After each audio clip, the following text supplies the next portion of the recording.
Saya tidak pernah memberitahu putri saya tentang pekerjaan saya. Saya bekerja di tempat pembuangan sampah, membersihkan saluran pembuangan dan lubang-lubang got.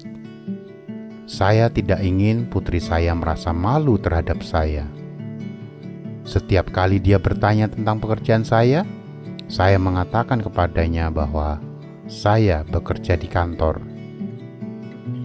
Setiap hari saya keluar rumah memakai jas. Saya mengganti pakaian saya sebelum memulai pekerjaan saya. Sebelum pulang ke rumah setiap hari, saya mandi di kamar mandi umum. Putri saya tidak tahu bahwa ayahnya adalah seorang buruh. Saya ingin dia pergi ke sekolah. Saya tidak ingin dia menjalani kehidupan seperti saya. Saya tidak pernah dihormati atas pekerjaan yang saya lakukan. Saya selalu dipermalukan karena saya tidak berpendidikan. Saya tidak ingin itu terjadi pada putri saya. Saya mulai bekerja siang dan malam untuk menyekolahkan putri saya.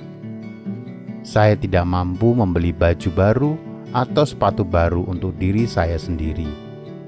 Tetapi saya memastikan bahwa dia memiliki baju sekolah dan buku-buku barunya setiap tahun.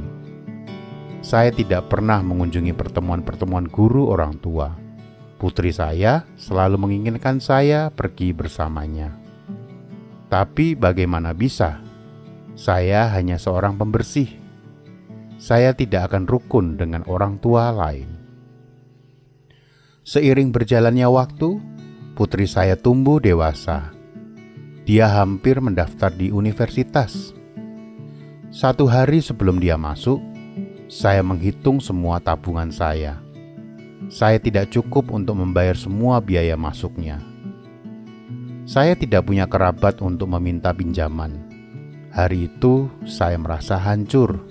Saya telah mengecewakan putri saya. Saya putus asa karena saya tahu saya tidak akan bisa mengirimnya ke universitas. Saya pergi bekerja hari itu, tetapi saya tidak bisa berkonsentrasi pada pekerjaan. Saya berhenti bekerja dan duduk di pojok tempat pembuangan sampah. Saya menangis di pojokan, sementara rekan kerja saya terus bekerja. Mereka bahkan tidak melihat saya atau berbicara kepada saya. Satu hari telah berlalu, dan sudah waktunya bagi saya untuk kembali ke rumah.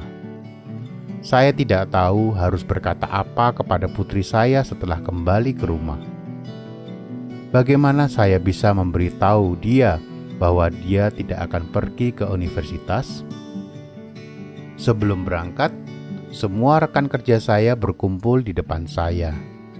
Mereka bertanya kepada saya, "Apakah Anda menganggap kami sebagai saudara Anda?" Saya terdiam. Saya tidak tahu harus menjawab apa. Sebelum saya menjawab, mereka menyerahkan penghasilan satu hari mereka kepada saya. Ketika saya ragu untuk menerima uang itu, mereka menjawab, "Putri kita harus kuliah. Kita bisa kelaparan untuk satu hari, tapi kita tidak bisa melihat impian putri kita dihancurkan." Air mata mengalir di wajah saya ketika saya menerima uang itu. Saya tidak mandi hari itu sebelum kembali ke rumah. Saya pulang ke rumah dengan pakaian kotor saya. "Apa yang terjadi padamu, Ayah?" putri saya bertanya. Saya menceritakan semuanya padanya hari itu. Saya mengungkapkan kepadanya siapa ayahnya sebenarnya. Putri saya memeluk saya dan menangis begitu keras hari itu. Dia adalah seorang insinyur sekarang. Dia memiliki pekerjaan yang bagus dan dia tidak membiarkan saya bekerja sekarang.